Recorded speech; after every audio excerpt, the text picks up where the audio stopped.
always get to have. Tony Fiorillo joins us in studio. His degrees are in economics from Eastern Illinois and international business from the University of London. How fancy. In addition, he studied investment decisions and behavioral finance. How cool is that? And right up our alley at Harvard. Mr. Fiorillo served, past tense, as a controller for a multi-state produce distribution company. And he was also a registered investment principal as well as a registered representative. He has held designations as both, and he is the former host of the weekly radio program called the Asset Management Strategy Show. And now he joins us in studio. Tony, welcome to Unlock Your Wealth Radio. Thanks so much for being a part of our show. Thank you. Thanks for having me. And I'm so excited because you're a man after my own heart, and you get the whole brain-based financial literacy and that behavior drives our financial decisions and not our financial decisions driving our financial decisions, like what life event is occurring and how we need to prepare for that. How did you get involved or made aware of behavioral finance? You know, I didn't realize until many years into my career that my path was quite a bit different. Most people went to work for a wirehouse Wall Street firm, and they got their securities license. They got a telephone and a phone book, and they were told to go sick them. You know, go find clients and see how much money you can make from them. And I started out working in high school in my father's accounting practice. And back in the late 70s and early 80s, when interest rates were sky high, people were making a ton of money just for having their money in the bank, in money markets and CDs. It wasn't unusual to see 12, 15% interest. Unfortunately, they had high taxation. And you got free toasters and all kinds of stuff when you opened up a new savings account. Do you remember that? Western Savings? And I remember 30-year treasuries were paying 15%. And people said, well, I don't want to buy that. What if interest rates go up? That was my first lesson in behavioral finance. I probably didn't even realize it. But what I recognized from that was I told people, you know, when they asked me what can I do to keep my taxes down, I said, well, go buy something that's tax deferred or tax free. And the next year they came back, lo and behold, their taxable interest income was lower. And I said, oh, great, what'd you do? And they said, well, I talked to my insurance guy and he sold me some whole life insurance, or I talked to this new stockbroker and he sold me this real estate limited partnership. And I thought, well, you know, I'm not all that well versed on investments at that point in my career, but I do recognize and appreciate that those are the two highest commission products that anybody can sell you. Yes. And I kind of sent you out there to those wolves. So I felt like, you know, I need to learn how to do this to protect my own client base. So it was different than having to go out and find a client base. We already had a client base that we needed to protect. Mm-hmm. So that's how I started out in the business. And in the very early days, you couldn't hardly talk to people about the stock market and putting money into mutual funds. And, you know, I showed them how they could put money in a fixed annuity that would pay 10% rather than a one-year CD that paid 7%. And I said, well, take that extra 3% that you're just getting for free and dollar cost average into mutual funds. And if you lose 100% of it, you're still money. You're still even. Yeah. So I evolved in my career as my clients evolved as well. Yeah, that's interesting that you had the accounting background, you know, because that gave you a nice foundation of understanding that red is bad and black is good, and I want to be in the black, because a lot of people don't have that foundation to understand checks and balances and cash flow, and then to be able to parlay that into investment opportunities practically by being able to say, take that 3% and go do something else with it, and be able to, you know, potentially make an even bigger spread somewhere else. One of the things that I have found is that we all know to spend less and save more. That's not a sophisticated concept. And yet people like me have thousands of listeners because even though we know better, we don't do better. And it's that biological process that goes on between our logic brain, which is our last that we use in our first brain, which is survival and emotion. We process those two brains first. So it's all about seeking pleasure and avoiding pain in this moment. And when we look at investments, and you think, wow, you guys are buying at the top of the market and selling at the bottom of the market. How stupid is that? I mean, everybody can make that assessment, yet what do you see in practical application, especially with clients that you've had for a while, and you tell them to buy low and sell high? I mean, what do they think of that concept? Is that something they agree with? Yeah, I mean, it's an interesting lesson in behavioral finance. As I sit down with people and say, we're going to, years ago when we were only modern portfolio theory, we were buy and hold, build a strong foundation, hope that foundation weathers the storm. And in those days, the storms only came every 30 or 35 years. And they came after a significant above average run up in the stock market. The sell-off in the Great Depression, 29 to 33, was after the roaring 20s. The market correction of 45% in 72 and 73 was after the boom of the stock market, after the hyper growth out of World War II. Mm-hmm. And then, of course, we had 95 to 99, where we had 5 consecutive years that the S&P was up better than 20% per year. When we had 3 consecutive years, it was a record in the history of our stock market. And then we went on to have a 4th and then a 5th. So it was a little understandable that the market might come down to the median.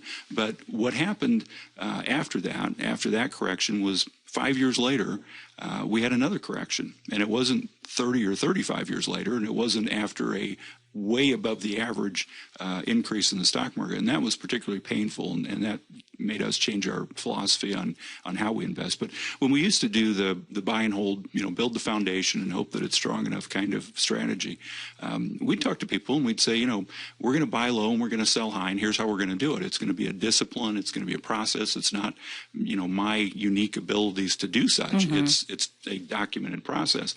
And I would also tell them that a year later, you're going to come into my office and demand that I do exactly the opposite. And they always did.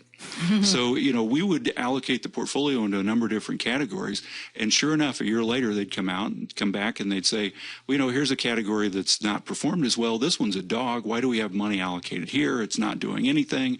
Let's get rid of this one. Let's put that money into the one that's doing the best. Here's our shining star. They've probably even done the math in their head to tell you how much money they would have made if they had allocated that way. Oh, yes. And so what they're saying without verbalizing it succinctly is, I want to sell low and buy high. And our job is really more as a coach. So, the way I look at it, even Tiger Woods, the greatest golfer probably that the world has ever seen, has a coach. Yes, all pros have a coach. Right. They all have a coach. I think the key word that you used was discipline. Discipline is a conscious activity, and behavior is subconscious. Right. So, and most of the time, those two don't meet, and it's just part of life. So now you've referred to our previous theory and the way the buy and hold and, the Warren Buffetts, all of that kind of plays into that former mentality. But now, we've got stocks on companies that don't have physical bricks and mortar foundation, and they're doing phenomenally. So we have air stocks. I kind of call it, because it's not real physically tangible. Some of these businesses that are major public companies, multinational companies, a lot of service oriented companies are now in the Fortune 500. And I think of some of our package delivery companies as part of that. Worldwide stuff.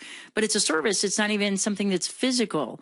That we can touch and see and feel. And so our strategies have to change.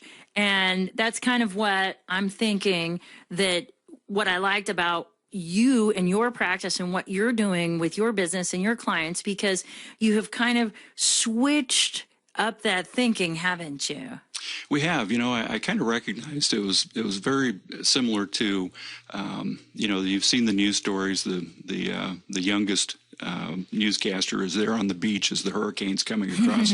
The governor is declared to evacuate the beach, right? And the youngest newscaster is out there in a rain slicker and 50-mile-an-hour winds, and a cameraman is interviewing this old couple who's boarding up their windows on their beach house. Right. And they say, we've been here for 50 years. We're not going anywhere. Well, I recognize that we don't want to be that last couple on the beach anymore.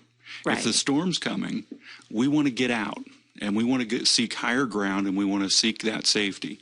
And if we're wrong and the storm doesn't come, or the storm diverts, or the storm diminishes and it's not nearly as bad as we thought it could be, then the worst we're guilty of is that we took a little bit too much safety in the process. So so the worst that we could be guilty of is that we didn't make as much money. But we're not going to stand there and hope that our foundation is strong enough to weather that storm, because we've had a couple of bad storms, and most people at some point in those last two market sell-offs have either at the very least questioned their strategy, or more likely completely derailed their strategy because of not having a strong enough foundation to weather that.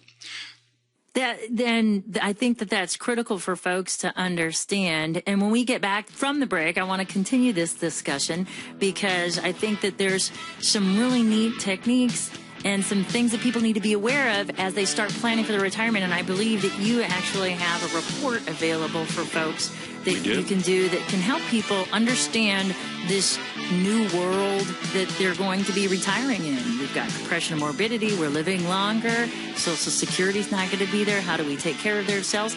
You are listening to Tony Fiorillo on Unlock Your Wealth Radio, and we will be right back with more after this. You are listening to Unlock Your Wealth Radio, and I am your purveyor of prosperity, Heather Wagenhals, and I'm joined by my very special guest in studio, Tony Fiorillo. And we're having a great conversation. We talked about foundations and how investing has changed over time, and everybody's concerned about retirement. We've got compression of morbidity, which means that we're living longer and better quality of lives. And frankly, for me, that old adage that, oh, well, your expenses are going to go down when you hit retirement, everything's going to be great. Well, when I retire and I have time to go do the things that I can't do right now because I'm working, I want to spend more money. I don't want to have to still sacrifice and save. I mean, I grew up with this coupon, you got to buy it if it's on sale, and that's the only time you can have something is if it's on sale. And so I'm tired of coupons. I want to go pay retail. I want to pay more to be first in line. I want the VIP treatment in my retirement. So it means I have to have more money. So that's going to mean a different strategy, isn't it? It does. There's one of the questions I hear most often is, how much can I spend? What percentage of my money, another way to ask that is, what percentage of my money can I spend each year and not have to worry about outliving my retirement savings, which is a really good question. I mean, we always say that, we only need three things in order to build the perfect financial plan. We need you to answer these three questions. Number one, what is your inflation rate going to be? As you mentioned, some people spend more, some people spend less. On average, people spend about 10% less per decade that they age in retirement. But that's a rule of thumb. Everybody individually is different. Mm-hmm. So my question is, what's your inflation rate for the remainder of your life? The second question is, how much are your assets going to grow or appreciate year over year? And that could be an interest rate, it could be dividends, it could be growth, it could be however you define it, but how much is your money going up year over year? Mm-hmm. Tell me that for the rest of your life. And then last thing, tell me the date that you're going to die. If you can tell me all three of those things, then we can. What? Absolutely. You tell me those three things, and we can make sure that your check. Never? The goal is that the check to your undertaker bounces.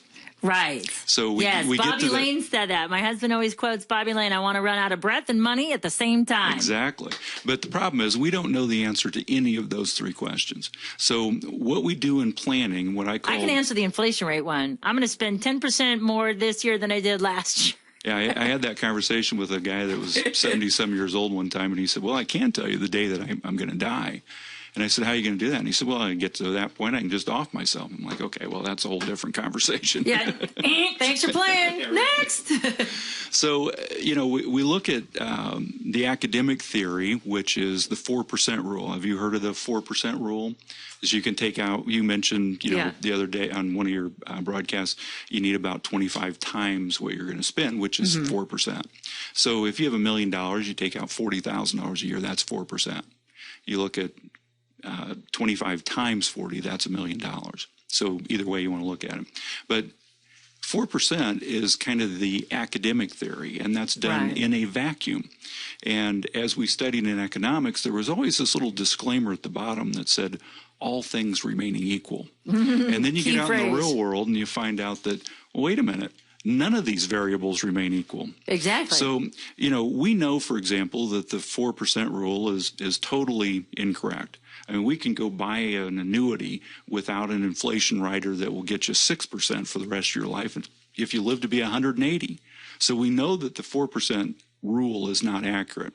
But I think a safer rule is we need to have a plan that's not going to peg your life expectancy plus 5 years and think that we're okay, because I think we're going to continue to exceed those longevity tables. We need to have a plan that we're using the output of the engine, and the engine just keeps getting bigger and bigger and bigger. Right. So, the best plan in what I call distribution theory is, let's say that you retire and you're fortunate you can retire early before you're 60 years old. Well, in those years, you may travel more. You may travel, to exotic places. You may spend a lot more money. Mm-hmm. But when you're 85 years old, you may not have that burning desire to go back to that 13-hour bus ride through the middle of Malaysia to get to some mountaintop, right? Yes. Well, hopefully by the time I get there, I've seen them all.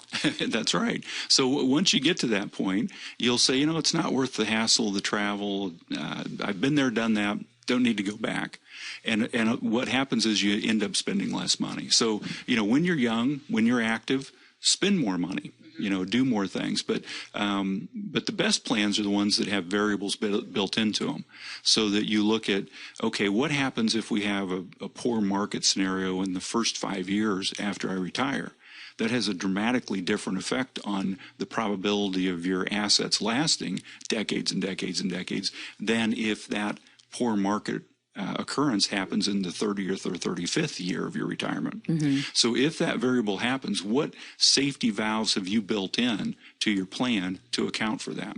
And let's say that you could say, okay, well, if I needed to take out, 5% of my money, then if the account value goes down, I'm going to restrict myself to 5% of whatever's there, not 5% of the original balance. So I'll adjust as I go down. Or you might say, just bad luck and timing of when I retired, I'm gonna return that call for that offer that I had for a consulting job, and I'm gonna work a day a week, or I'm gonna not take those trips internationally. We'll just take a trip domestically. So you tighten your belt. If you add that safety valve to your plan, it has a dramatic effect on the life expectancy of the probability of your money lasting years and years and years. That's very similar to the concepts that I'm teaching my nephew, who started investing with me last year. And I gave him a bit of a motivator, and I told him that I would match him dollar for dollar. He had to save $1,000. Can I get that deal? Yeah. Well, if you mow lawns and pick up dog doo, and in the next 3 months, I will get in, you save $1,000, you and I can go investing. Sounds good. And that's, it was funny because I gave him 3 months and he did it in like 4 weeks. I'm like, what the? But he was inspired. Great lesson learned. Yeah. And we taught that safety valve thing. We talked about the goose that lays the golden egg. And you can't take 5 eggs from a goose that only laid 3. Right. You can't do it, but if you feed your goose and take care of your goose, maybe you'll get 5 next time. But, you've got to be flexible in that. And as long as you don't kill your goose, or it's like, well, I only got 3 eggs, but I'm going to cut his foot off. You can't hurt the goose. One of the problems that we have are a lot of the financial planning software has very little flexibility. They do what they call Monte Carlo simulation, where they take a random year for this type of asset that you hold in your portfolio, and they pick a random year, and they say, oh, in that year, that market did X percent. And they apply that to the portfolio and the percentage that you hold in the portfolio. And then they redo that sample 10,000 times to come up with the probability. Well, they don't allow for any adjustment to that. What if you didn't just sit and do nothing as the markets were melting away? Right. You can't build that into any financial planning software. And that's a limitation. That's a significant limitation. We now employ what we call trend following, but we don't short the market. We really like to be more fully in the market most of the time. But we do want that safety valve to say there are circumstances, there are times that we will absolutely say enough is enough and we're getting out. And it's not my call. It's, if it were my call, it would just be market timing. We use a software that measures the price movement of these different assets that we hold, and it is a discipline. If it were attitude or opinion, it's just market timing. Right. And I don't believe market timing works, but trend following works very, very effectively. I think so too. And I think that people overreact, but again, this is a behavior thing versus, an actual analysis type and strategic move. But, my thought is that people don't look at the trends as they should. When there is a crash or a drop in the market, that's like getting, bargains, and people forget that that's a sale, and when on my radio show, I remember when I was at KFNX that a person called in, and this was in 2003, and they said, when is the real estate bubble going to pop? And I said, that's not what you need to look for. And at the time I was still actively doing mortgages. And then they said, really? And I said, the mortgage bubble is more massive and more devastating than anybody could comprehend. And people just said, what? They're like, you don't even know what you're talking about. And I was trying to explain why we had this artificial run up in value here. And it just had to do with inventory. We had an inventory shortage, and that's why our market started to go gangbusters. And if you're in California and you're an investor, you're looking at Arizona and you're like, I can get, a $300,000 condo in California for $150,000. It's like half price. So they came here, destroyed our marketplace. And then all of those mortgage products that, we had the low doc, no doc, create a doc loans. And so there was only a short period of time that those were going to adjust, and people were going to, and they weren't qualifying people properly. And so it was almost to the day. It was so funny. I said, give me 3 to 5 years and I'll give you the most massive, devastating market crash you'll ever see, because banks are going to fail. And people were like, whatever. And the few people that listened became multimillionaires. Well, yeah, the problem with that is that there was a lot of people that said, this can't perpetuate itself, going forward. Right. And there were a lot of hedge fund managers that put on massive, bets in that direction. But the crash didn't happen soon enough, and they ended up blowing their whole fund up.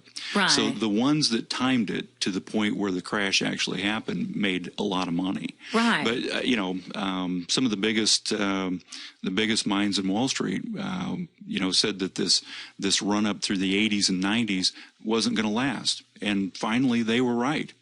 But they were wrong for 20 years of the 20 most powerful years of the stock market run up in history. But some of them were starting to drink the Kool-Aid. I don't, and I think that I have a different perspective because I was in the mortgage business and I was seeing day to day in the trenches what was going on. And the people that were selling these products, and I'll be gracious, these products, these default swaps, they were only saying what they were told to say, like the conversation we were having as a side conversation about how we were trained in the investment business. You preached what you were told to preach, and you sold what you were told to sell. And so people never questioned that. They never understood it. They were only concerned about making their current commission right now. Yeah, you can look at the real estate run up and crash, a lot of different ways. I mean, you could fault the mortgage brokers for selling products that they didn't maybe fully explain. You could fault the consumers for buying mortgages that they didn't maybe fully explain. And who reads through, that wheelbarrow full of paperwork that you have to sign to get through a mortgage in the first place? But when it came down to, okay, this is what you're going to pay, and it may go up to this at the end of the year, it may go up to this in 5 years, you have a responsibility to understand that number. Right. So, from the consumer who bought the mortgage, to the mortgage broker who placed the mortgage, to the real estate agent who sold the house at maybe an inflated price, to Wall Street who packaged up these products and resold them, even knowing that at some point they were maybe or probably going to lose money. Right. I say you can't fault those people because that's what the market was driving. Well, yeah, there was demand in a a variety of different areas that perpetuated all of that. I mean, who wouldn't want to live in, a multi-million-dollar palatial estate on a Home Depot salary as a checker? But if the underwriting regulations hadn't have been relaxed, none of that could have happened. Well, but the demand was in the marketplace for it. People were clamoring for it. And so I think that the market moved to that point, because the underwriting guidelines were there in place. It's just that this is what the underwriter was doing. He was like looking this way, and he was signing off his underwriting approval as he's eating a sandwich and watching TV, and he wasn't even looking at it, because if he would have looked at it, he would have known what he was doing. But before Fannie and Freddie, relaxed the guidelines for underwriting, you didn't have drive-by appraisals. You didn't have any of that kind of shenanigans that became commonplace. But because of that strategy of wouldn't it be great if everybody owned their own home, even if they couldn't afford to own their own home. That's what artificially created that market. Oh, yeah. Bill Clinton, 92, is when he said everybody deserves home ownership, and only the people that are ready, willing, and able to commit to the obligation of home ownership should be eligible for home ownership. So what happened with it was that the pendulum swung dramatically out of whack to one side, where crazy things were happening, and then the market crashed and the pendulum swung back to the other side. At one point, at the worst of the real estate market, there were 35% of home sales that were done for cash with no mortgages whatsoever, and that was because those were the only deals that were getting done, the only way to get some of those deals done. So that suppressed the real estate market for probably several years longer, because we had stricter underwriting guidelines. So the pendulum swung back the other way. Now, we're talking about natural market forces that cause people to lose money. You have some unique experiences. What about when your buddy, Bernie, says, hey, I got a deal for you to invest in, and it's not really a deal? Well, it's a deal for him, but you wind up holding the short end of the stick. And what happens when fraud occurs in the marketplace and we get burned that way? Heather, you were in this industry, so you'll understand this. I've come to understand that this is a very sleazy business and a very expensive suit.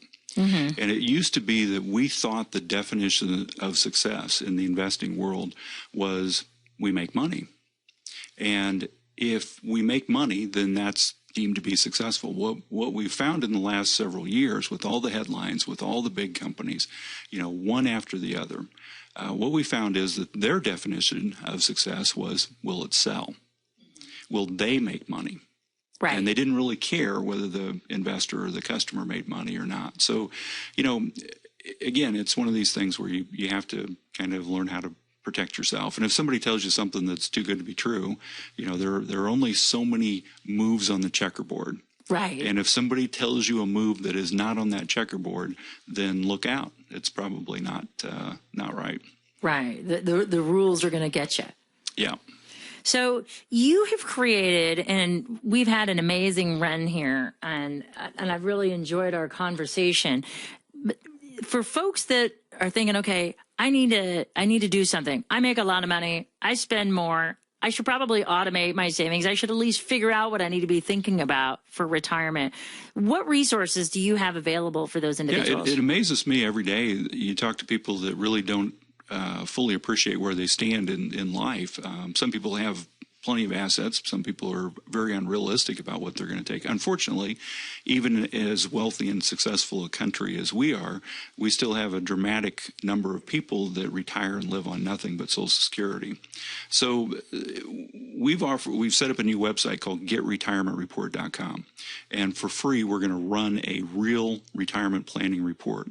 And that report is about 19 pages, and it'll go through exactly what the criteria are for determining whether you're saving enough money, whether you're going to save enough money, how much you're going to be able to spend in retirement, how long that money will last in retirement. And then it also gives you some variables so that if the math is not going to add up for you, what do you do? Can you save more? If you're saving too much, can you retire earlier? Those kind of things will come out in the report. Probably the biggest thing in the report is that we will run the report with traditional historic performance numbers for the various asset classes of the markets. With our investment style, we think that we can dramatically improve those. So that's a complete game changer. You know, as I say, we'll run this nice report, and there are a lot of firms that will charge you, quite a bit of money for this report. We're going to do it for free. And the only thing I can guarantee you in that report, the numbers that will be correct, the only numbers that I can guarantee will be correct are the page numbers. So it's a roadmap. It's a starting point. Right. It's something that it's kind of a moving target, but you need to start somewhere. Yeah, it begins the conversation. Yeah, you need to, and we'll rerun the report as many times as you want us to rerun it. I'd recommend that people have the report rerun every year, just to see how you're progressing along that path. Well, and life happens. So what was relevant today may not be so much, in a year or two. Absolutely. So priorities change as life changes. You have a life-altering event, maybe the death of an income-producing spouse, or perhaps the incapacitation of someone. So they're here, but they can't generate income like they used to, or at all. And now you have other costs. And so maybe saving for that dream vacation or doing some, or retiring early, maybe not be relevant anymore. Right. So. Yeah, let's say that 30 years ago, somebody started their career and they sat down and made their budget and projected what their retirement plan would look like. How much did they budget for cell phones or cable TV? Yeah. Zero. Exactly. But they might have budgeted $100 a month for their long-distance telephone. So things happen, things before change. The breakup. I remember that. That's so funny. Well, Tony, it's been such a pleasure having you on the show. If folks want to get this retirement report, or if they want to actually meet with you and spend some time taking a look at where they are and where they could be and run some scenarios with you, how do folks find you? Sure. The website for the retirement report is called getretirementreport.com, and it's a real simple. There's about 12 questions. Should be pretty easy for you to fill the thing out and submit it without even looking anything up. If you just kind of know the general numbers, we should be able to generate that report. Anybody that wants to contact me can reach me at my email. It's TonyF, TonyF, @amsria.com. Outstanding. Well, thanks so much for being a part Thanks of the for show. having me.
As these indicators are made public,